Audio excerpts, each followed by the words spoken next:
ಆತ್ಮೀಯ ವಿದ್ಯಾರ್ಥಿ ಮಿತ್ರರೇ, 10ನೇ ತರಗತಿಯ ಪ್ರತಿಯೊಂದು ಅಧ್ಯಾಯದಲ್ಲಿ ಬರುವಂಥ ಅತ್ಯದ್ಭುತವಾದ ಪರಿಕಲ್ಪನೆಗಳನ್ನು ತಮ್ಮದಾಗಿಸಿಕೊಳ್ಳುವುದಕ್ಕೆ, ಅದನ್ನು ರಸಜ್ಞಾನ ಮಾಡುವುದಕ್ಕೆ, ಖುಷಿ ಪಡುವುದಕ್ಕೆ ಕಾತರದಿಂದ ಕಾಯುತ್ತಿರುವ ವಿದ್ಯಾರ್ಥಿಗಳಿಗೆಲ್ಲರಿಗೂ ಪ್ರೀತಿಯ ಸ್ವಾಗತ.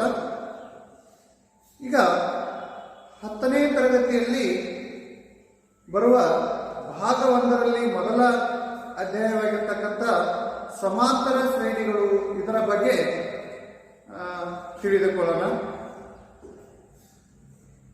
ಪ್ರಕೃತಿಯಲ್ಲಿ ಬರುವಂಥ ಹಲವಾರು ವಿನ್ಯಾಸಗಳನ್ನು ನಾವು ಗಮನಿಸಿದಾಗ ವಿಚಾರಗಳ ಅಂತಂದರೆ, ಈಗ ರಚನೆಗಳ ಗಣಿತ ರಚನೆಗೆ ಸಂಬಂಧಪಟ್ಟ ಹಾಗೆ ಒಬ್ಬ ಮಹಾನ್ ಗಣಿತಜ್ಞನಾಗಿರ್ತಕ್ಕಂಥವ್ರು ಹೇಳ್ತಾರೆ. ಯಾರು ಅಂತಂದ್ರೆ G.H.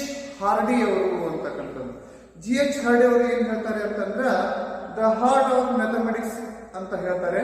ಅದರ ಅರ್ಥ ಅಂದ್ರೆ ಗಣಿತ ಹೃದಯ ಭಾಗ ವಿನ್ಯಾಸದ ಬಗ್ಗೆ ಏನು ಅಂತಂದ್ರೆ ಹೇಳ್ತಕ್ಕಂಥದ್ದು ನಾವು ಅಂತ ತಿಳ್ಕೊಬಹುದು.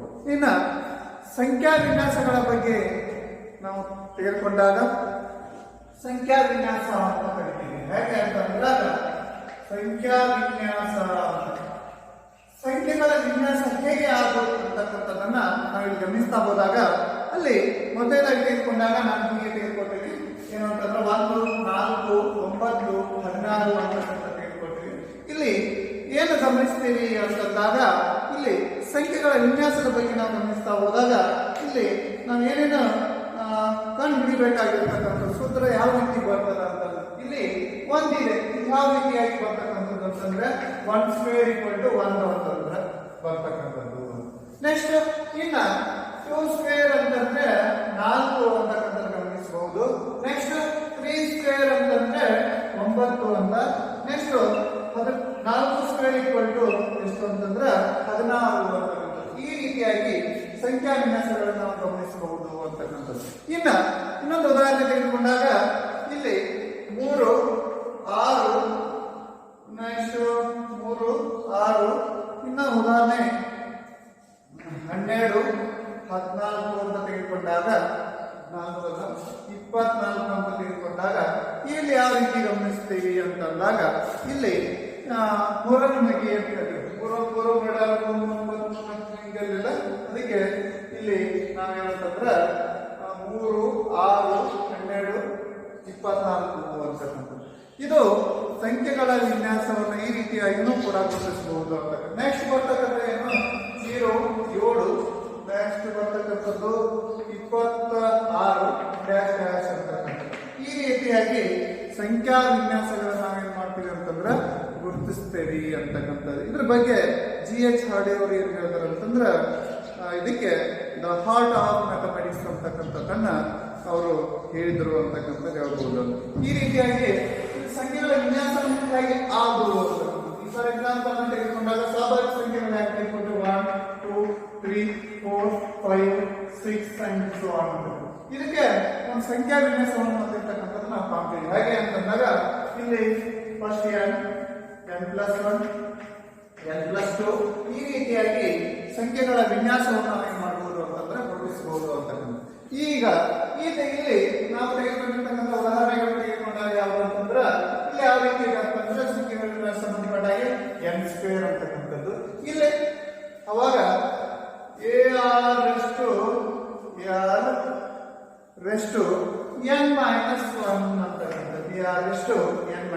ಅಂತಕ್ಕಂಥದ್ದು. ಇಲ್ಲಿ ತೆಗೆದುಕೊಂಡಾಗ n³ -1 ಅಂತಕ್ಕಂಥದ್ದು. ಇದು ಯಾವ ಸಂಬಂಧಪಟ್ಟ ಹಾಗೆ ಬರ್ತದೆ ಅಂತಂದ್ರೆ, ಇದು ನಾವು ಇಲ್ಲಿ ಗುಣೋತ್ತರ ಶ್ರೇಣಿ ಅಂತಕ್ಕಂಥದ್ದು. ಇದನ್ನ ಮುಂದಿನ ಪ್ರಥಮ PUCಯಲ್ಲಿ ವಿಜ್ಞಾನ ವಿಭಾಗದಲ್ಲಿ ಏನಂತಂದ್ರೆ ಗುಣೋತ್ತರ ಶ್ರೇಣಿ ಬಗ್ಗೆ ಅಭ್ಯಾಸ ಮಾಡ್ತೀವಿ ಅಂತಕ್ಕಂಥ. ಈ ರೀತಿಯಾಗಿ ಗಣಿತ ವಿನ್ಯಾಸಗಳನ್ನು ನಾವೇನ್ ಮಾಡಬಹುದು ಅಂತಂದ್ರೆ ಗುರುತಿಸಬಹುದು ಅಂತಕ್ಕಂಥದ್ದು. ಈಗ ನಾವು ಏನು ಅಂತಂದ್ರೆ ಇದಕ್ಕೆ ಸಂಬಂಧಪಟ್ಟ ಹಾಗೆ ಇಲ್ಲಿ ಮೊದಲನೇ ಅಧ್ಯಾಯ ಇರ್ತಕ್ಕಂಥ ಸಮಾಂತರ ಶ್ರೇಣಿಗಳು ಅಂತಕ್ಕಂಥದ್ದು.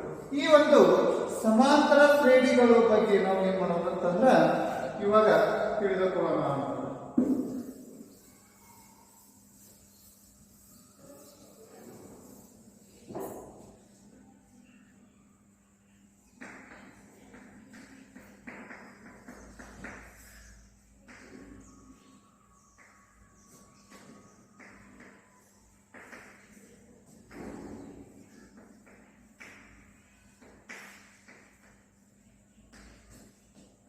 ಅದಕ್ಕೆ ಇಂಗ್ಲಿಷ್ನಲ್ಲಿ ಅರ್ಥಮೆಟಿಕ್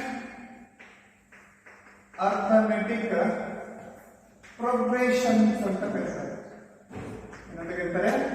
ಅರ್ಥಮೆಟಿಕ್ ಪ್ರೋಗ್ರೆಷನ್ಸ್ ಅಂತ ಕರೀತಾರೆ. ಈ ಒಂದು ಸಮಾಂತರ ಶ್ರೇಣಿಯನ್ನ ತೆಗೆದುಕೊಂಡಾಗ ನಾವು ಇಲ್ಲಿ ಒಂದೊಂದು ಉದಾಹರಣೆ ತೆಗೆದುಕೊಳ್ತಾ ಹೋದಾಗ ಇದು ಯಾವ ರೀತಿ ಶ್ರೇಣಿ ಅನಿಸ್ಕೊಳ್ತದ ಅಂತಕ್ಕಂಥದ್ದು ಮೊದಲೇ ಗೊತ್ತಿರಬೇಕು. ಇದು ಸಮಾಂತರ ಶ್ರೇಣಿ ಹೇಗೆ ಕರಿತೀವಿ ಅಂತಕ್ಕಂಥದ್ದನ್ನ ಇಲ್ಲಿ ನಾವು ಏನ್ ಮಾಡ್ಬೇಕು ಅಂತ ತಿಳಿದುಕೊಳ್ಳಬೇಕಾಗಿರ್ತಕ್ಕಂಥದ್ದು. ಅದಕ್ಕೆ ಮೊದಲನೇದಾಗಿ ಇಲ್ಲಿ ಏನ್ ತಿಳ್ಕೋಬೇಕಾಗಿರ್ತಕ್ಕಂಥದ್ದು ಅಂತಂದ್ರೆ ಶ್ರೇಣಿ ಅಂತಂದ್ರೆ ಏನು ಅಂತಕ್ಕಂಥದ್ದು ಮೊದಲನೇ ಪಾಯಿಂಟ್. ಇಲ್ಲಿ ಶ್ರೇಣಿ ಅಂತಂದ್ರೆ ಪ್ರೋಗ್ರೆಷನ್ ಅಂತ ಕರಿತೀವಿ. ಇಂಗ್ಲಿಷ್ ನಲ್ಲಿ ಅಂತ ಕರಿತೀವಿ, ಪ್ರೋಗ್ರೆಷನ್ ಅಂತ ಕರಿತೀವಿ. ಶ್ರೇಣಿ ಅಂತ ಎದಕ್ಕೆ ಕರಿತೀವಿ ಅಂತಂದಾಗ ಇಲ್ಲಿ ಶ್ರೇಣಿ ಅಂತಂದ್ರೆ ಯಾವ ರೀತಿಯಾಗಿ ನಾವು ಶ್ರೇಣಿ ಅಂತ ಕರಿಬೇಕು ಅಂತಕ್ಕಂಥದ್ದು ಮೊದಲೇ ತಿಳ್ಕೋಬೇಕಾಗಿರ್ತಕ್ಕಂಥದ್ದು. ಅದಕ್ಕೆ ಏನ್ ಹೇಳ್ತೇವೆ ಅಂತಂದ್ರೆ ನಿರ್ದಿಷ್ಟ ನಿಯಮಕ್ಕನುಸಾರವಾದ ಸಂಖ್ಯೆಗಳ ಒಂದು ಕ್ರಮಬದ್ಧ ಜೋಡಣೆಯನ್ನ ನಾವೇನಂತ ಕರಿತೀವಿ ಅಂತಂದಾಗ ಶ್ರೇಣಿ ಅಥವಾ ಪ್ರೋಗ್ರೆಷನ್ ಅಂತ ಕರಿತೀವಿ ಅಂತ.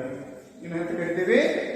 ನಿರ್ದಿಷ್ಟ ನಿಯಮಕ್ಕನುಸಾರವಾದ ಸಂಖ್ಯೆಗಳ ಒಂದು ಕ್ರಮಬದ್ಧ ಜೋಡಣೆಯನ್ನ ಶ್ರೇಣಿ ಎನ್ನುವರು ಅಂತಕ್ಕಂಥದ್ದು. ಏನಂತ ಕರೆ?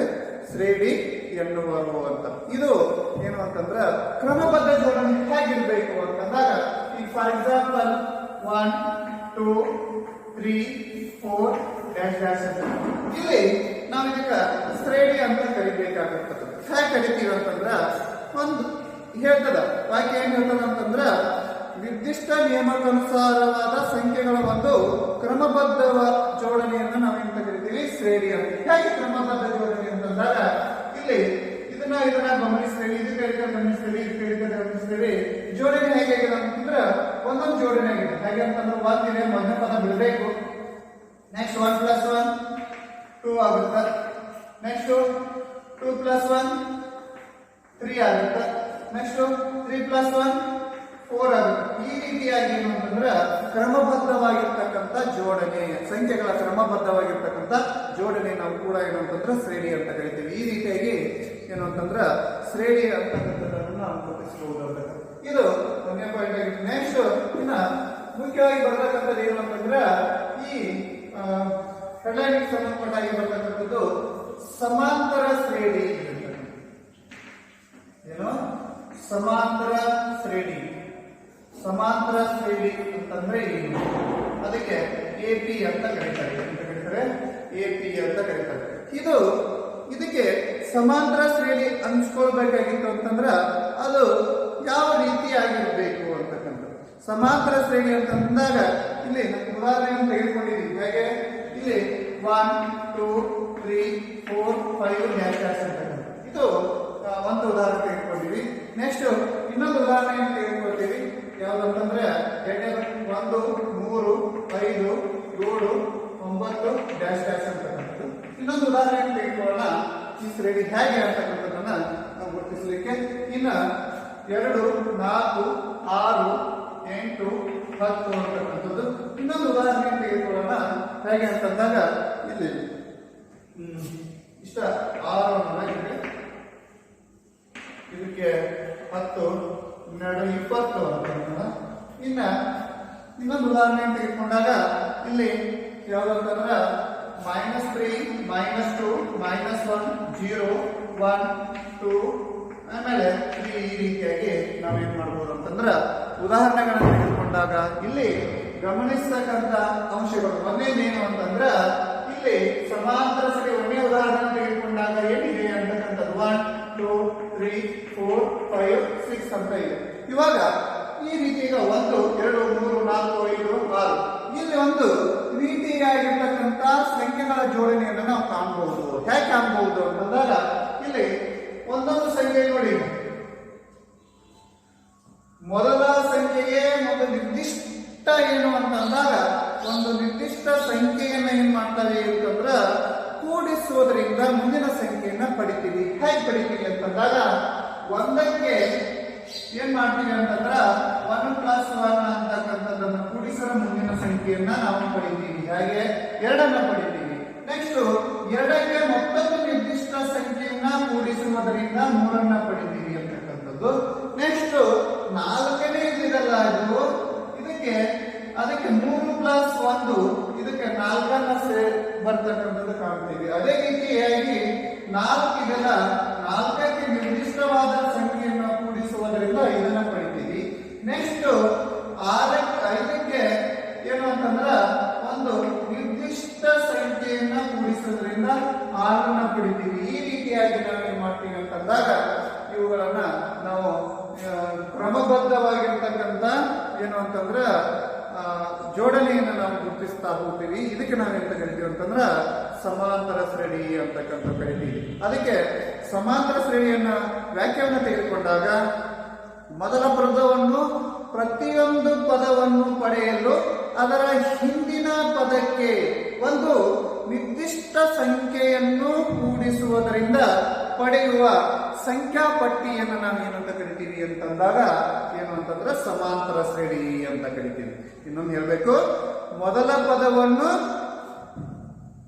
ಪ್ರತಿಯೊಂದು ಪದವನ್ನು ಪಡೆಯಲು ಅದರ ಹಿಂದಿನ ಪದಕ್ಕೆ ಒಂದು ನಿರ್ದಿಷ್ಟ ಸಂಖ್ಯೆಯನ್ನು ಕೂಡಿಸುವುದರಿಂದ ಪಡೆಯುವ ಸಂಖ್ಯಾ ಪಟ್ಟಿಯನ್ನು ನಾವು ಏನಂತ ಕರಿತೀವಿ ಅಂತಂದಾಗ ಸಮಾಂತರ ಶ್ರೇಣಿ ಎನ್ನುವಂತಕ್ಕಂಥ ಏನಂತ ಕರಿತೀವಿ, ಸಮಾಂತರ ಶ್ರೇಣಿ ಎನ್ನುವಂತಕ್ಕಂಥ. ಅಥವಾ ಇನ್ನೊಂದು ರೂಪದಲ್ಲಿ ಸಮಾಂತರ ಶ್ರೇಣಿಗೆ ವ್ಯಾಖ್ಯವನ್ನು ಹೀಗೆ ಹೇಳ್ಬಹುದು: ಒಂದು ಶ್ರೇಣಿಯಲ್ಲಿನ ಅನುಕ್ರಮ ಪದಗಳು ಒಂದು ನಿರ್ದಿಷ್ಟ ಸಂಖ್ಯೆಯಿಂದ ಹೆಚ್ಚಾಗುತ್ತಾ ಅಥವಾ ಕಡಿಮೆಯಾಗುತ್ತಾ ಇದ್ದರೆ ಅದನ್ನು ನಾವೆಂತ ಕರಿತೀವಿ, ಸಮಾಂತರ ಶ್ರೇಣಿ ಅಂತ ಕರಿತೀವಿ ಅಂತಕ್ಕಂಥ. ಈ ರೀತಿಯಾಗಿ ಸಮಾಂತರ ಶ್ರೇಣಿ ವ್ಯಾಖ್ಯೆಗಳನ್ನ ಹೀಗೆ ನೀಡಬಹುದು ಅಂತಕ್ಕಂಥ. ಅದಕ್ಕೆ ಸಮಾಂತರ ಶ್ರೇಣಿಯನ್ನ ಏನು ಅಂತಂದ್ರ ಎಪಿ ಅಂತ ಗುರುತಿಸ್ತಾರೆ. ಎಪಿ ಅಂತ ಅವಾಗಿ ಸಂಕೇತ ರೂಪದಲ್ಲಿ ಏನು ಅಂತಂದ್ರ ಸೂಚಿಸಲಾಗುತ್ತದೆ ಅಂತಕ್ಕಂಥದ್ದು ಹೇಳಬಹುದು ಅಂತ. ಇದಕ್ಕೆ ಉದಾಹರಣೆ ತೆಗೆದುಕೊಂಡಾಗ ಉದಾಹರಣೆ ಇವೇ ಉದಾಹರಣೆಗಳನ್ನ ಏನ್ ಮಾಡಬಹುದು ಅಂತ ತೆಗೆದುಕೊಳ್ಬಹುದು. ಹೇಗೆ ಅಂತಂದ್ರ 1 2 3 4 5 6 ಇದು ಫುಲ್ ಸ್ಟಾಪ್ ಇರ್ತಕ್ಕಂಥದ್ದು. ಇದಕ್ಕೆ ಈ ತರ ಫುಲ್ ಸ್ಟಾಪ್ ಇತ್ತು ಅಂತಂದ್ರ ನಾವೇನಂತ ಕರಿತೀವಿ ಅಂತಂದ್ರೆ ಪರಿಮಿತ ಸಮಾಂತರ ಶ್ರೇಣಿ ಅಂತ ಕರಿತೀವಿ. ಅಂತ ಕರಿತೀವಿ ಪರಿಮಿತ ಸಮಾಂತರ ಶ್ರೇಣಿ. ಇದು ಡ್ಯಾಶ್ ಡ್ಯಾಶ್ ಡ್ಯಾಶ್ ಡ್ಯಾಶ್ ಇತ್ತು ಅಂತಂದ್ರ ಇನ್ನೊಂದು ಉದಾಹರಣೆಯನ್ನು ನಾವು ಇದನ್ನ ಕರಿಬಹುದು ಅಂತಂದ್ರ ಸಮಾಂತರ ಶ್ರೇಣಿಯಲ್ಲಿ 2 ವಿಧಗಳು ಬರ್ತಾವೆ. ಒಂದು ಪರಿಮಿತ ಸಮಾಂತರ ಶ್ರೇಣಿ, ಇನ್ನೊಂದು ಅಪರಿಮಿತ ಸಮಾಂತರ ಶ್ರೇಣಿ ಅಂತಕ್ಕಂಥದ್ದು. ಅದಕ್ಕೆ ಅಪರಿಮಿತ ಸಮಾಂತರ ಶ್ರೇಣಿ ಅಂತಂದ್ರ ಅಲ್ಲಿ ಏನು ಅಂತಂದ್ರ ಪದಗಳನ್ನು ಇಷ್ಟೇ ಇದಾವೆ ಅಂತಕ್ಕಂಥದ್ದನ್ನು ಹೋಲಿಕೆ ಮಾಡೋದಿಲ್ಲ.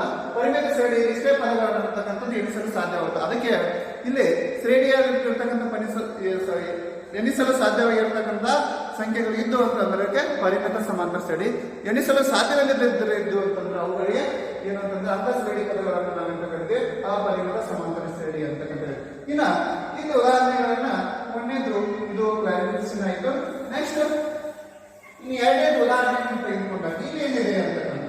ಈಗ ಏನು ಅಂತಂದ್ರ 1 3 5 7 9 ಡ್ಯಾಶ್ ಡ್ಯಾಶ್ ಅಂತ.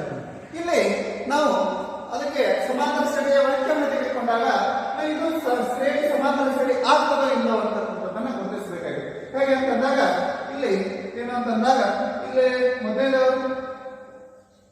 ಪದವನ್ನು ಬಿಟ್ಟು 2ನೇ ಪದ 1 ಪ್ಲಸ್ 2 ಎಷ್ಟು 3. Next 3 plus 2 5. ನೆಕ್ಸ್ಟ್ ಇನ್ನ 5 ಪ್ಲಸ್ 2 7. ಇವೆಲ್ಲ ನಿರ್ದಿಷ್ಟ ಏನು ಅಂತಂದ್ರ ಪದಗಳನ್ನ ಕೂಡಿಸೋದು. Next 7 plus 2 9. ಇದು ಏನು ಅಂತಂದ್ರ ಈ ನಿರ್ದಿಷ್ಟ ಸಂಖ್ಯೆಯನ್ನ ನಾವೇನ್ ಮಾಡ್ತಾ ಇದ್ದೀವಿ, ಕೂಡಿಸ್ತಾ ಹೋಗ್ತಿದ್ದೀವಿ ಅಂತಕ್ಕಂಥದ್ದು. ಏನು ಹೋಗ್ತಾ ಇದ್ದೀವಿ, ಕೂಡಿಸ್ತಾ ಹೋಗ್ತಾ ಇದ್ದೀವಿ. ಅದಕ್ಕೆ ಇದು ಏನ್ ಅನ್ಸ್ಕೊಳ್ತದ ಅಂತಂದ್ರ ಸಮಾಂತರ ಶ್ರೇಣಿ ಅಂತ ಅನ್ಸ್ಕೊಳ್ತದ.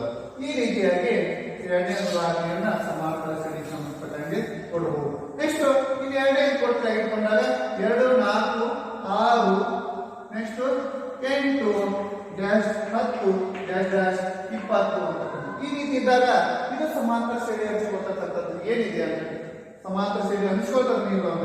ಇಲ್ಲಿ ಉದಾಹರಣೆಗೆ ತೆಗೆದುಕೊಂಡಾಗ ಇಲ್ಲಿ ಕೂಡ ಏನಂತಂದ್ರ ವ್ಯತ್ಯಾಸ, ಸಾಮಾನ್ಯ ವ್ಯತ್ಯಾಸ ಅಂತ ಕರಿತೀವಿ. ಅದಕ್ಕೆ ಡಿ ಅಂತ ಕರಿತೀವಿ. Denoted as D. ಇದಕ್ಕೆ ವ್ಯತ್ಯಾಸ ಇರ್ತದ 2 ಇದೆ. ಇದಕ್ಕೆ ವ್ಯತ್ಯಾಸದ 2 ಇದೆ, ಇದಕ್ಕೆ ಎಷ್ಟದ 2 ಇದೆ, ಇದಕ್ಕೆ ಎಷ್ಟದ 2. ಈ ರೀತಿಯಾಗಿ ಇದಕ್ಕೆ ಸಾಮಾನ್ಯ ವ್ಯತ್ಯಾಸ ಏನು ಅಂತಂದ್ರೆ ಒಂದೇ ಸ್ಥಿರಾಂಕವನ್ನು ಹೊಂದಿರತಕ್ಕಂಥದ್ದು. ಅದಕ್ಕೆ ನಾವು ಏನಂತ ಕರಿತೀವಿ, ಸಮಾಂತರ ಶ್ರೇಣಿ ಅಂತ ಕರಿತೀವಿ.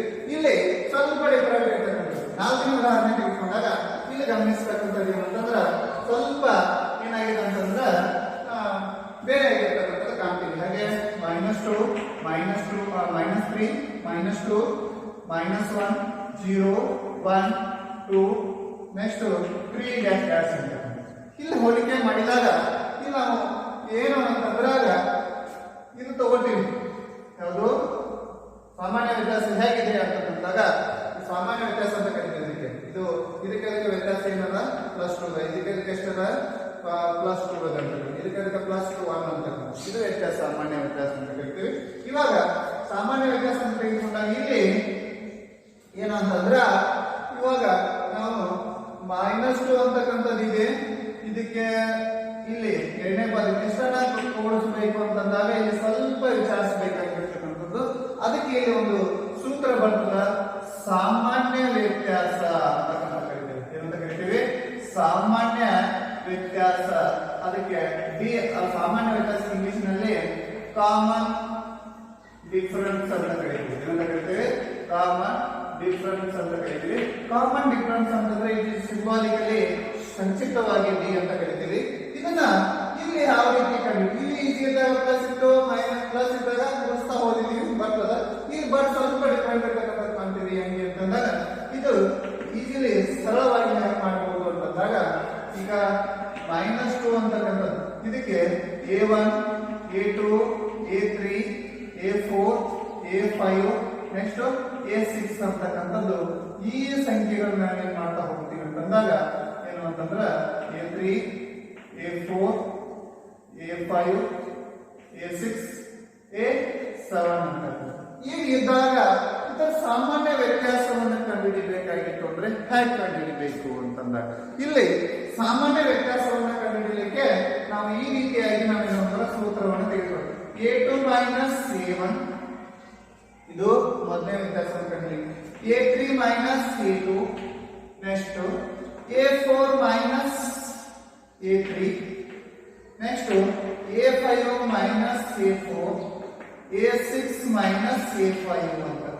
ನೆಕ್ಸ್ಟ್ ಈ ರೀತಿಯಾಗಿ ನಾವೇನ್ ಮಾಡ್ತಾ ಹೋಗ್ಬೇಕು ಅಂತಂದ್ರೆ ಸಾಮಾನ್ಯ ವ್ಯತ್ಯಾಸಗಳನ್ನ ಕಂಡುಹಿಡ್ತಾ ಹೋದಾಗ ಆ ಮುಂದಿನ ಶ್ರೇಣಿಯಲ್ಲಿ ಬರ್ತಕ್ಕಂಥ ಶ್ರೇಣಿಯ ಪದಗಳನ್ನ ಬರಲಿಕ್ಕೆ ಅನುಕೂಲ ಆಗ್ತಕ್ಕಂಥ.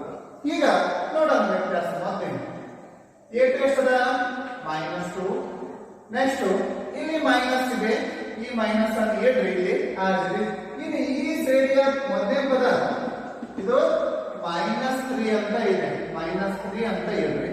ಅವಾಗ ಇನ್ನ ಸಬ್ಸ್ಟಿಟ್ಯೂಷನ್ ಇದು ಕ್ಯಾಲ್ಕುಲೇಷನ್ ಮಾಡೋದು. ಮೈನಸ್ ಇದೆ ಮೈನಸ್ ಇಡುದು, ಮೈನಸ್ ಆಫ್ ಮೈನಸ್ +3 +3 ಅಲ್ಲಿ -2 ಮಾಡಿದ್ರ +1 ಇಡುವ ಅಂತ. ಈಗ ಏನು ಅಂತಂದ್ರ ಇದರಲ್ಲಿ ಏನ್ ಮಾಡ್ತಾ ಇದೀವಿ ಅಂತಂದ್ರೆ +1 ಅನ್ನ ಕೂಡಿಸ್ತಾ ಹೋಗ್ತಾ ಇದೀವಿ ಹಿಂದಗಡೆಗೆ ಅಂತಂದಾಗ ಇಲ್ಲಿ ಏನು ಅಂತಂದ್ರ +3 ಅಲ್ಲಿ ಇಲ್ಲಿ ಮೈನಸ್ ಅಂತದಲ್ಲ ಇದನ್ನ ಏನ್ ಮಾಡ್ತಾ ಇದ್ದೀವಿ ಕೂಡಿಸ್ತಾ ಹೋಗ್ತಾ ಇದೀವಿ. ನೆಕ್ಸ್ಟ್ ನೋಡೋಣ ಏನೇ A3 ಎಷ್ಟಿದೆ -1 ನೆಕ್ಸ್ಟ್ ಪ್ಲಸ್ ಮೈನಸ್ ಇಲ್ಲಿ ಮೈನಸ್ ಇದೆ -1 ಈಕ್ವಲ್ ಟು -1 ಅನ್ನು ಹಾಗೆ ಇಡಿ. ಇಲ್ಲಿ ಚಿಹ್ನೆಗಳ ಗುಣಾಕಾರ ಆಗಬೇಕು. ಮೈನಸ್ ಆಫ್ ಮೈನಸ್ ಪ್ಲಸ್ ಅವಾಗ ಇಲ್ಲಿ ಏನು ಬರ್ತದೆ ಅಂತಂದ್ರ A2 ಎಷ್ಟು ಬರ್ತಂದ್ರ -2 ಅಂತ ಇದೆ. Minus of minus +2 equal to ಏನು ಅಂತಂದ್ರ ಇದ್ರೊಳಗೆ +2 ಅಲ್ಲಿ ಚಿಹ್ನೆ +2 ಇದೆ, +2 ಅಲ್ಲಿ ಮೈನಸ್ ಅಂತ ಆದ್ರೆ ಎಷ್ಟು ಅಂತಂದ್ರೆ +1. ಇನ್ನ A4 ಅಂತಕ್ಕಂಥದ್ದು ಏನು A4 ಎಷ್ಟದ 0 ಮೈನಸ್ A3 ಎಷ್ಟದ ಇಲ್ಲಿ ಕಾಣ್ತಾ ಇದೀವಿ. A3 ಎಷ್ಟು ಅಂತಂದ್ರ -1 ಈ ಚಿಹ್ನೆ ಬಿಡಂಗಿಲ್ಲ, ಇದು ಸೂತ್ರವಾಗಿ ಕಂಡುಹಿಡಿತಕ್ಕಂಥದ್ದು D A4 A3 ಅಂತ. ಇದು ಒಂದನೇ ಪದ ಶ್ರೇಣಿಯ ಒಂದನೇ ಪದ, ಎರಡನೇ ಪದ, ಮೂರನೇ ಪದ, ನಾಲ್ಕನೇ ಪದ ಅಂತ ಗುರುತಿಸ್ತಾ ಹೋಗ್ತೀವಿ. ಅವಾಗ 0 minus of minus +1 equal to +1. ಇಲ್ಲಿ ಎರಡರಲ್ಲಿ ಒಂದನ್ನು ಕೂಡಿಸಿದ್ರೆ ಎಷ್ಟು ಅಂತಂದ್ರೆ 1 ಬರ್ತಕ್ಕಂಥ. ಇನ್ನ A5 ಎಲ್ಲಿದೆ? ಇಲ್ಲಿದೆ. ಎಲ್ಲಿದೆ? ಇಲ್ಲಿದೆ. ಎಷ್ಟಿದೆ ಅಂತಂದ್ರ +1 ಇದೆ ಅಂತ. ನೆಕ್ಸ್ಟ್ ಇನ್ನ A4 ಎಷ್ಟಿದೆ?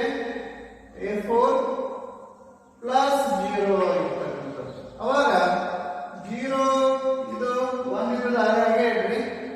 Minus into plus minus 0 equal to 0 1 minus 0 ಕಳೆದ್ರೆ 1 ಅಂತಕ್ಕಂಥದ್ದು. ನೆಕ್ಸ್ಟ್ ಮುಂದಿನ ಟರ್ಮ್ ತಗೋತೀವಿ ಯಾವುದು ಅಂತಂದ್ರ A6 ಅಂತಕ್ಕಂಥದ್ದು. A6 ಎಷ್ಟದ? 2 ಅದ 2. ನೆಕ್ಸ್ಟ್ ಇಲ್ಲಿ ಮೈನಸ್ ಇದೆ, ಮೈನಸ್ ಅನ್ನು ಇಡ್ರಿ. Next A5 ಎಷ್ಟದ? ಇಲ್ಲಿದೆ. ಎಷ್ಟಿದೆ? 1. ಅವಾಗ ಸಿಂಪ್ಲಿಫೈ ಮಾಡಬೇಕು, ಸಂಕ್ಷೇಪಿಸಬೇಕು ಈ ಟರ್ಮ್ಗಳನ್ನ. 2 ಮೈನಸ್ 1 ಈಕ್ವಲ್ ಟು ಎರಡರಲ್ಲಿ 1 ಕಳೆದ್ರೆ 1 ಈ ರೀತಿಯಾಗಿ ನಾವು ಗುರುತಿಸ್ತೇವೆ. ನೆಕ್ಸ್ಟ್ ಇಲ್ಲಿ ಲಾಸ್ಟ್ ಫಾರ್ಮ್ ಇದೆ A7 ಮೈನಸ್ A6 ಕೊನೆಯ ಕಂಡು ಹಿಡಿದುಕೊಳ್ಳೋಣ. A7 ಮೈನಸ್ A6 ಅಂದಾಗ A7 ಎಷ್ಟದ? 3 ಮೈನಸ್ ಇಲ್ಲಿ ಮೈನಸ್ ಇದೆ, ಮೈನಸ್ ಇಲ್ಲಿ 6 A6 ಎಷ್ಟದ? 2. ಅವಾಗ ಇಲ್ಲೇನು ಅಂತಂದ್ರ ಇದು ಚಿಹ್ನೆ ಇದೆ, ಸೇಮ್ ಇಡ್ರಿ. ಅವಾಗ 3 ಪ್ಲಸ್ ಇದು ಮೈನಸ್ ಇಂಟು ಪ್ಲಸ್ ಮೈನಸ್ 2 ಅವಾಗ 2 ಇದು 1. ಇದು ಏನು ಅಂತಂದ್ರ ಇಲ್ಲಿ ನಾವು ಈ ಒಂದು ಶ್ರೇಣಿಯಲ್ಲಿ ಏನು ಅಂತಂದ್ರ ಸಮಾಂತರ ಶ್ರೇಣಿಯಲ್ಲಿ ನಾವು ಸಮಾಂತರ ಶ್ರೇಣಿ ಅಂತ ಹೇಳಬೇಕಾಗಿತ್ತು ಅಂತಂದ್ರ ಸಾಮಾನ್ಯ ವ್ಯತ್ಯಾಸವನ್ನು D ಎಷ್ಟದ ಅಂತಂದ್ರ 1 ಅಂತ ಹೇಳಬೇಕು. ಈ ರೀತಿಯಾಗಿ ಸಮಾಂತರ ಶ್ರೇಣಿಗಳಲ್ಲಿ ಏನಂತಂದ್ರೆ ಸಾಮಾನ್ಯ ವ್ಯತ್ಯಾಸವನ್ನು ಅಥವಾ ಕಾಮನ್ ಡಿಫರೆನ್ಸ್ ಅನ್ನ ಕಂಡುಹಿಡಿಯಲಿಕ್ಕೆ ಈ ರೀತಿಯಾಗಿ ವಿಧಾನವನ್ನ ಬಳಸಬೇಕು. ಯಾವಾಗ ಅಂತಂದ್ರೆ ಪ್ಲಸ್ ಮತ್ತು ಮೈನಸ್ ಚಿಹ್ನೆಗಳು ಈ ರೀತಿಯಾಗಿ ಬಂದಾಗ ಇದನ್ನು ಬಳಕೆ ಮಾಡಬೇಕು. ನೆಕ್ಸ್ಟ್ ಇನ್ನೊಂದು ಏನು ಅಂತಂದ್ರೆ ಇದು ಮೊದಲನೇ ಪದ ಅಂತ ಕರೀತಾರೆ.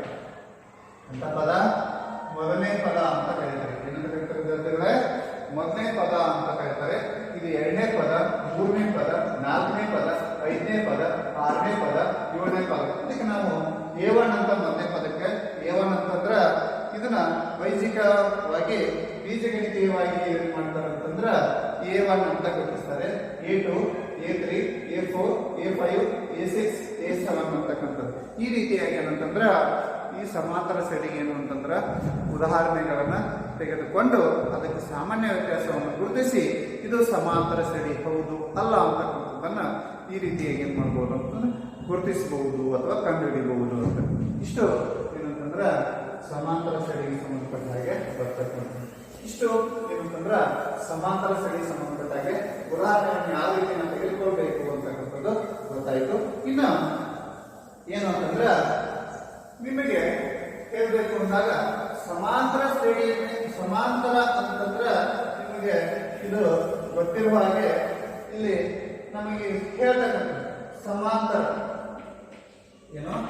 ಸಮಾಂತರ ಸಮ ಪ್ಲಸ್ ಅಂತರ ಅಂತಕ್ಕಂಥದ್ದು ಇಲ್ಲಿ ಗೊತ್ತಾಗ್ತಕ್ಕಂಥದ್ದು ಕಾಣ್ತೀವಿ. ಸಮ ಪ್ಲಸ್ ಅಂತರ ಏನಂತಂದ್ರೆ ಸಮಾಂತರ ಅಂತ.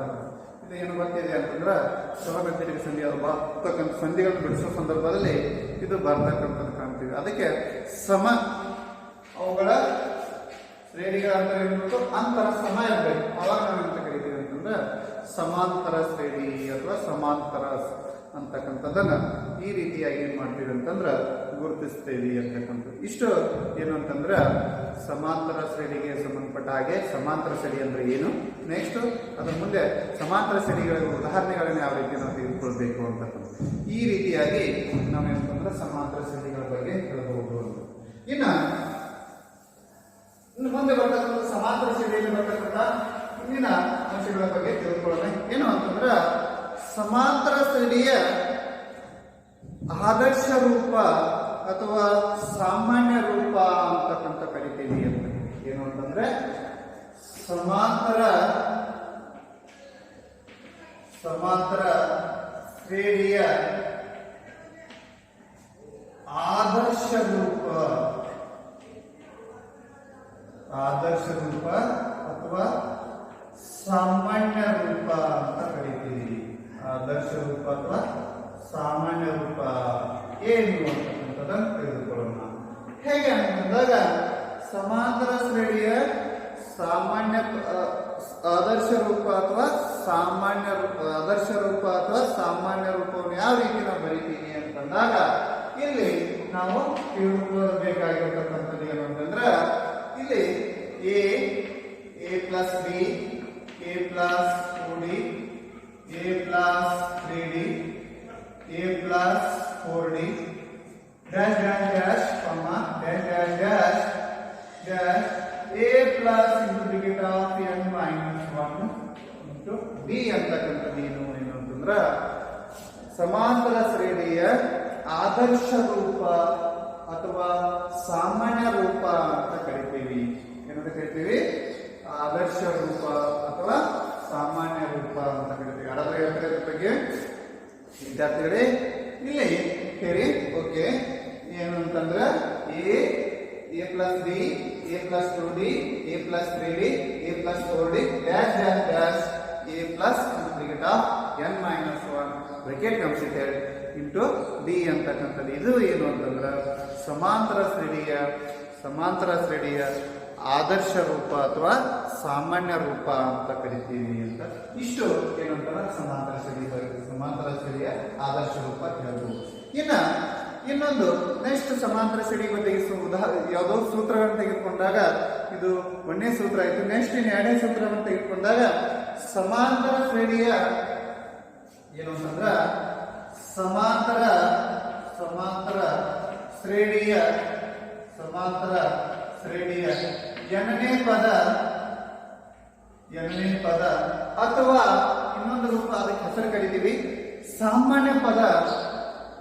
ಎಣ್ಣೆ ಪದ ಅಥವಾ ಸಾಮಾನ್ಯ ಪದ ಕಂಡು ಹಿಡಿಯುವ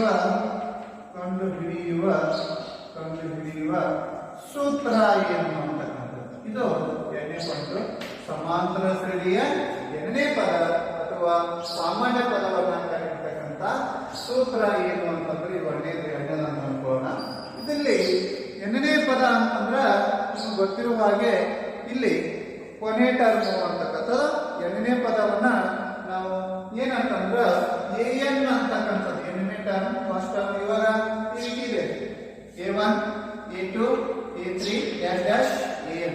ಅದಕ್ಕೆ ಇಲ್ಲಿ ನಾವು ಗುರುತಿಸಿದಾಗ ಇಲ್ಲಿ ಏನು ಅಂತಂದ್ರೆ ಸಮಾಂತರ ಶ್ರೇಣಿಯ ಎರಡನೇ ಪದ ಅಥವಾ ಸಾಮಾನ್ಯ ಪದವನ್ನ ಕಂಡುಹಿಡಿಯಲಿಕ್ಕೆ ಬಳಸತಕ್ಕಂಥ ಸೂತ್ರ ಕೊನೆ ಪದ ಅಂತ ತೆಗೆದುಕೊಂಡಾಗ ಎರಡನೇ ಪದ ಅಂತಂದಾಗ an ಅಂತಕ್ಕಂಥದ್ದು. ಇನ್ನ an ಅಲ್ಲಿ ನಾವು ಈ ರೀತಿಯಾಗಿ ಸಾಮಾನ್ಯ ರೂಪದಲ್ಲಿ ಬರೆದ್ಬಿಟ್ಟಿವಿ. ಏನಿದೆ ಅಲ್ಲೇ ಯಾವುದು A plus bracket of n minus 1 into b ಅಂತಕ್ಕಂಥದ್ದು. ಇಲ್ಲಿ ಏನು ಅಂತಂದ್ರೆ ಸಮಾಂತರ ಶ್ರೇಣಿಯ ಎಣ್ಣೆ ಪದ ಅಥವಾ ಸಾಮಾನ್ಯ ಪದವನ್ನು ಕಂಡುಹಿಡಿಯಲಿಕ್ಕೆ ಬಳಸತಕ್ಕಂಥ ಸೂತ್ರ ಏನು ಅಂತಂದ್ರೆ an equal to a plus into bracket of n minus 1 bracket completed into d ಅಂತಕ್ಕಂಥ. ಇದು ಏನು ಅಂತಂದ್ರೆ ಸಮಾಂತರ ಶ್ರೇಣಿಯ ಎಣ್ಣೆ ಪದವನ್ನ ಕಂಡುಹಿಡಿಯಲಿಕ್ಕೆ ಬಳಸತಕ್ಕಂಥ ಸೂತ್ರ. ಇಷ್ಟು ಏನು ಅಂತಂದ್ರೆ ಸಮಾಂತರ ಶ್ರೇಣಿಯ ಎಣ್ಣೆ ಪದವನ್ನ ಕಂಡುಹಿಡಿಯಲಿಕ್ಕೆ ಬಳಸತಕ್ಕಂಥ ಸೂತ್ರ. ಇಲ್ಲಿ ಈ ಈ ಪದಗಳನ್ನು ತೆಗೆದುಕೊಂಡಾಗ ಏನೇನಿದಾವೆ ಅಂತಕ್ಕಂಥದ್ದನ್ನ ನಾವು ಗಮನಿಸಬೇಕಾಗಿರ್ತಕ್ಕಂಥದ್ದು. ಇಲ್ಲಿ ಎ ಅಂದ್ರೆ ಏನು, ನೆಕ್ಸ್ಟ್ ಡಿ ಅಂತಂದ್ರೆ ಏನು, ಆಮೇಲೆ ನೆಕ್ಸ್ಟ್ ಎನ್ ಅಂತಂದ್ರೆ ಏನು ಅಂತಕ್ಕಂಥದ್ದನ್ನ ತಿಳಿದುಕೊಳ್ಳೋಣ ಅಂತ. ಅವಾಗ ಎ ಅಂತಂದ್ರೆ ಎ ಈಕ್ವಲ್ ಟು ಏನು ಅಂತಂದ್ರ ಮೊದಲನೇ ಪದ ಗೊತ್ತಿರ್ಬೇಕು, ಏನು ಮೊದಲನೇ ಪದ. ಡಿ ಅಂತಂದ್ರೆ ಅಥವಾ ಡಿ ಅಂತ ತೆಗೆದುಕೊಳ್ಳೋಣ ಮೊದಲಿಗೆ. ಇದಕ್ಕೆ ಸಾಮಾನ್ಯ ವ್ಯತ್ಯಾಸ ಅಂತ ಕರಿತೀವಿ. ಏನಂತ ಕರಿತೀವಿ? ಸಾಮಾನ್ಯ ವ್ಯತ್ಯಾಸ ಅಂತ ಕರಿತೀವಿ. ಎನ್ ಅಂತಂದ್ರೆ ಎಣ್ಣೆ ಪದ ಅಂತ, ಇನ್ನೊಂತಂದ್ರೆ ಎಣ್ಣೆ ಪದ ಅಂತ. ಈ ಪದಗಳನ್ನು ಈ ರೀತಿಯಾಗಿ ನಾವು ಉದಾಹರಣೆಗಳನ್ನು ಬಳಸುವ ಸಂದರ್ಭದಲ್ಲಿ ಈ ಪದಗಳ ಬಗ್ಗೆ ತಿಳ್ಕೊಳ್ಬೇಕಾಗಿರ್ತಕ್ಕಂಥದ್ದು. ಅದಕ್ಕೆ ಏನಂತಂದ್ರೆ ಮೊದಲ ಪದ ಅಥವಾ ಮೊದಲನೇ ಪದ, ಡಿ ಅಂತಂದ್ರೆ ಸಾಮಾನ್ಯ ವ್ಯತ್ಯಾಸ, ಎನ್ ಅಂತಂದ್ರೆ ಎರಡನೇ ಪದ ಅಂತಕ್ಕಂಥದ್ದು. ಇದು ಏನು ಅಂತಂದ್ರೆ ಸಮಾಂತರ ಶ್ರೇಣಿಗಳಿಗೆ ಸಂಬಂಧಪಟ್ಟ ಹಾಗೆ ಬರ್ತಕ್ಕಂಥ ಇವುಗಳ ಪದಗಳನ್ನು ನಾವು ಈ ರೀತಿಯಾಗಿ ಗುರುತಿಸಬೇಕು ಅಂತಕ್ಕಂಥ. ಇದು ಏನಂತಂದ್ರೆ ಸಮಾಂತರ ಶ್ರೇಣಿಯ ಎರಡನೇ ಪದ ಅಥವಾ ಸಾಮಾನ್ಯ ಪದವನ್ನ ಕಂಡುಹಿಡಿಯಲಿಕ್ಕೆ ಬಳಸ್ತಕ್ಕಂಥದ್ದು. ಇಷ್ಟು ಏನು ಅಂತಂದ್ರೆ ಸಮಾಂತರ ಶ್ರೇಣಿಗೆ ಸಂಬಂಧಪಟ್ಟ ಹಾಗೆ ಆಯ್ತು. ನೆಕ್ಸ್ಟ್ ಮುಂದಿನ ಮೂರನೇ ಪಾಯಿಂಟ್ ಏನು ಅಂತಂದ್ರೆ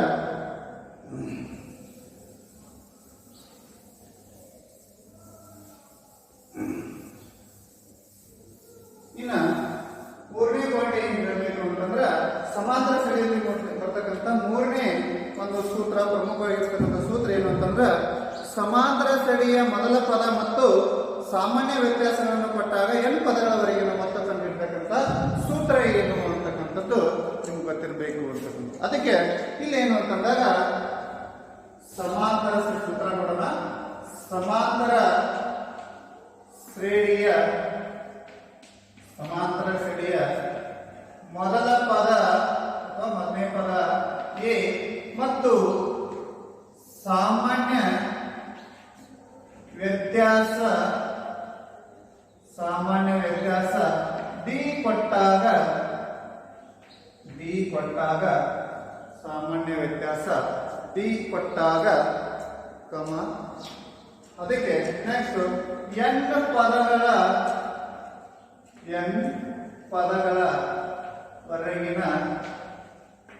ಪದಗಳವರೆಗಿನ ಮೊತ್ತ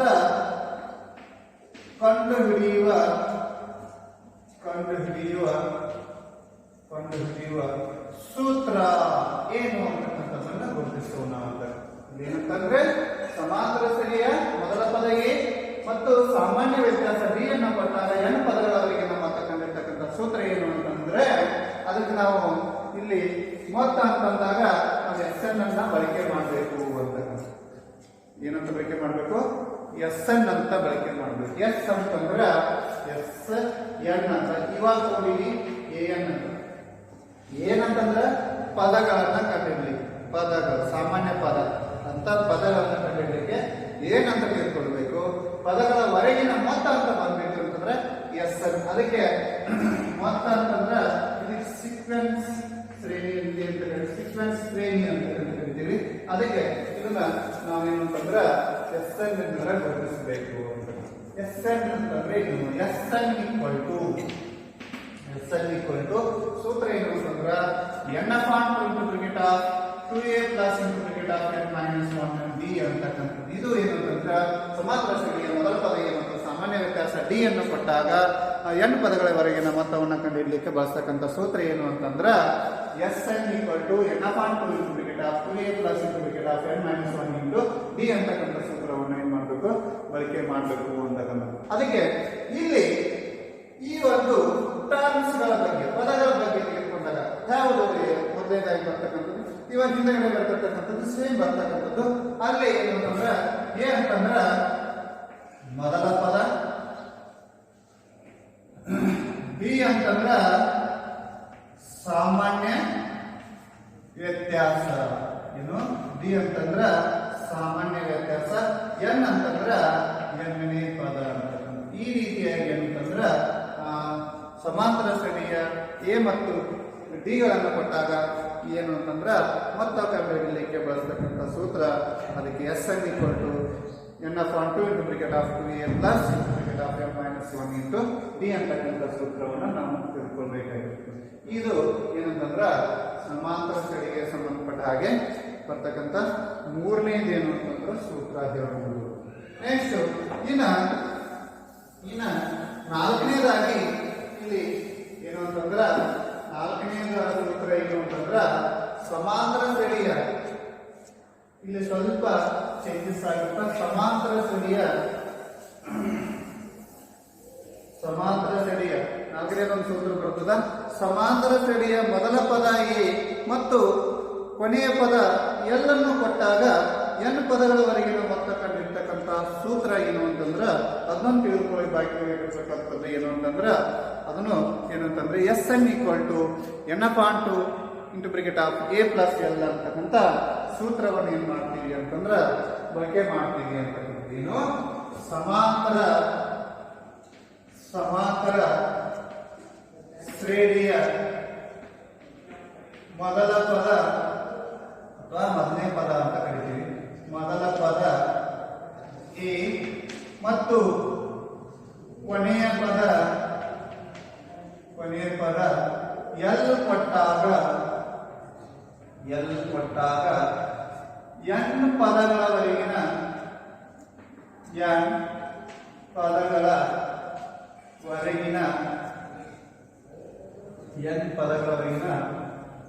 ಮೊತ್ತ ಕಂಡುಹಿಡಿಯುವ ಸೂತ್ರ. ಇದು ನಾಲ್ಕನೇದು ಏನು ಅಂತಂದ್ರೆ ಸೂತ್ರ ಅಂತ ಹೇಳ್ಬೋದು ಇಲ್ಲಿ ಸಮಾಂತರ ಶ್ರೇಣಿಯಲ್ಲಿ. ಅದಕ್ಕೆ ಏನು ಸೂತ್ರ ಅಂತಂದಾಗ ಏನು ಅಂತಂದ್ರೆ Sn = A plus L ಅಂತಕ್ಕಂಥದ್ದು. A plus L ಅಂತ ಇಲ್ಲಿ ಗೊತ್ತಿರ್ತಕ್ಕಂಥ ಟರ್ಮ್ಸ್ ಪದಗಳ ಬಗ್ಗೆ ಗೊತ್ತಿರಬೇಕು. ಯಾಕಂದ್ರೆ ಉದಾಹರಣೆಗಳನ್ನು ಬಿಡಿಸುವ ಸಂದರ್ಭದಲ್ಲಿ ಅದನ್ನ ವಾಕ್ಯ ರೂಪದಲ್ಲಿ ಕೊಟ್ಟಾಗ ನಾವು ಯಾವ ರೀತಿ ಸೂತ್ರದಲ್ಲಿ ಏನು ಅಂತ ತುಂಬಬೇಕಾದ್ರೆ ಆ ಸೂತ್ರದಲ್ಲಿ ತುಂಬಬೇಕಾಗಿರ್ತಕ್ಕಂಥ ಪದಗಳು ಗೊತ್ತಾಗ ಟರ್ಮ್ಸ್ ಅಥವಾ ಅವುಗಳಿಗೆ ಏನಾಗತಕ್ಕಂಥ ಚರಾಕ್ಷರ ಗುರುತಿಸಿಕೊಂಡು ಅವ್ರು ಏನ್ ಮಾಡ್ಬೇಕು ಅಂತಂದ್ರೆ ಬರೀಬೇಕಾಗಿರ್ತದೆ. ಏನಂದ್ರ ಗೊತ್ತಿರುವ ಹಾಗೆ ಮೊದಲ ಪದ ಎಲ್ಲ ಅಂತಂದ್ರ ಕೊನೆಯ ಪದ ಅಂತ. ಕೊನೆಯ ಪದ ಅಂತಕ್ಕಂಥದ್ದು. ನೆಕ್ಸ್ಟ್ ಎನ್ ಅಂತಂದ್ರ ಎಣ್ಣನೇ ಪದ ಅಂತಕ್ಕಂಥದ್ದು. ಈ ರೀತಿಯಾಗಿ ಈ ಪದಗಳನ್ನ ನಾವೇನ್ ಮಾಡ್ತೀವಿ ಅಂತಂದ್ರ ಸಮಾಂತರ ಶ್ರೇಣಿಯಲ್ಲಿ ಸಂಬಂಧಪಟ್ಟ ಹಾಗೆ ಮೊದಲ ಪದ ಕೊಟ್ಟು ಮತ್ತೆ ಎಣ್ಣನೇ ಪದ ಕೊಟ್ಟು ನೆಕ್ಸ್ಟ್ ಅವಾಗ ಕೊನೆ ಪದವನ್ನು ಕೊಟ್ಟಾಗ ಕಂಡುಹಿಡಿಯಲಿಕ್ಕೆ ಬಳಸತಕ್ಕಂಥ ಸೂತ್ರ Sn = A plus L ಅಂತಕ್ಕಂಥ ಸೂತ್ರವನ್ನು ಏನ್ ಮಾಡಬೇಕು ಅಂತಕ್ಕಂಥದ್ದು ಬಳಸಬೇಕು. ಇದು ಏನಂತಂದ್ರೆ ಸಮಾಂತರ ಶ್ರೇಣಿಗೆ ಸಂಬಂಧಪಟ್ಟ ಹಾಗೆ ಇದು ನಾಲ್ಕನೇದಾಯ್ತು. ಇನ್ನು ಏನು ಅಂತಂದ್ರ ಐದನೇ ಲಾಸ್ಟ್ ಕೊನೆಗೆ ಇದು ಒಂದು ಗೊತ್ತಿರುವ ಆಗಿರ್ಬೇಕು. ಏನು ಅಂತಂದ್ರ ಸಮಾಂತರ ಶ್ರೇಣಿಯ ಕೊನೆಯಿಂದ ಎನ್ನೇ ಪದಗಳವರೆಗೆ ಕಂಡುಹಿಡಲಿಕ್ಕೆ ಬಳಸತಕ್ಕಂಥ ಸೂತ್ರ ನಿಮ್ಗೆ ಗೊತ್ತಿರಬೇಕು. ಸಮಾಂತರ ಶ್ರೇಣಿಯ ಕೊನೆಯಿಂದ ಎನ್ನೇ ಪದ ಕಂಡು ಹಿಡಿಯಿರತಕ್ಕಂಥ ಸೂತ್ರ ನಿಮಗೂ ಗೊತ್ತಿರಬೇಕು. ಏನಂತಂದ್ರೆ ಸಮಾಂತರ ಶ್ರೇಣಿಯ ಏನಂತಂದ್ರ ಕೊನೆಯಿಂದ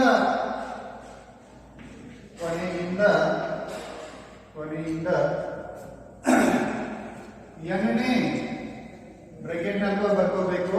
ಹೇಗಂತಂದ್ರ ಮೊದಲನೆಯ ಪದದ ಕಡೆಗೆ ಮೊದಲನೇ ಪದದ ಕಡೆಗೆ ಬ್ರಾಕೆಟ್ ಮೊದಲನೇ ಪದ ಕೊನೆ ಪದದಿಂದ ಮೊದಲನೇ ಪದದ ಕಡೆಗೆ ಕಂಡುಹಿಡಿಯಲಿಕ್ಕೆ ಬಳಸ್ತಕ್ಕಂಥ ಪದ ಕಂಡುಹಿಡಿಯುವ ಸೂತ್ರ. ಪದ ಕಂಡುಹಿಡಿಯುವ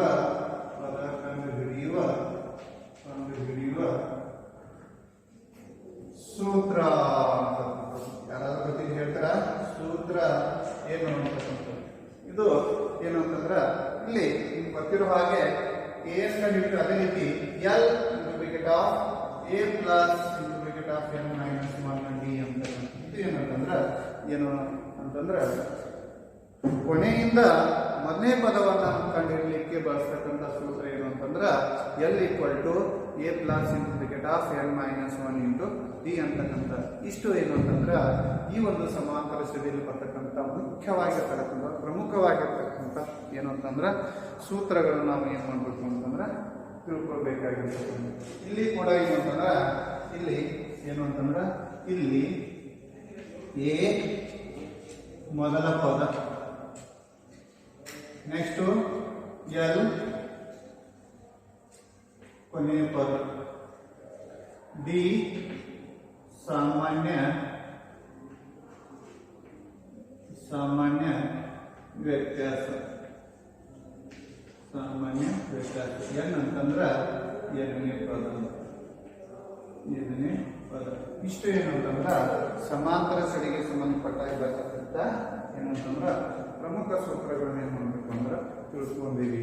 ಇದನ್ನ ಏನೇನ್ ಮಾಡ್ಬೇಕು ಅಂದ್ರ ಇದನ್ನ ಹೆಚ್ಚು ಪ್ರಮಾಣದಲ್ಲಿ ಏನ್ ಮಾಡ್ಬೇಕು ಅಂದ್ರೆ ತಿಳ್ಕೋಬೇಕು. ಯಾಕಂತಂದ್ರೆ ಉದಾಹರಣೆಗಳನ್ನು ಬಿಡಿಸೋ ಸಂದರ್ಭದಲ್ಲಿ ಇವುಗಳ ಬಳಕೆ ಅತಿ ಅವಶ್ಯಕ ಅಂತ ಹೇಳ್ಬೋದು. ಇಷ್ಟು ಸಾಕು. ನೆಕ್ಸ್ಟ್ ತಿಳಿದಿದೆ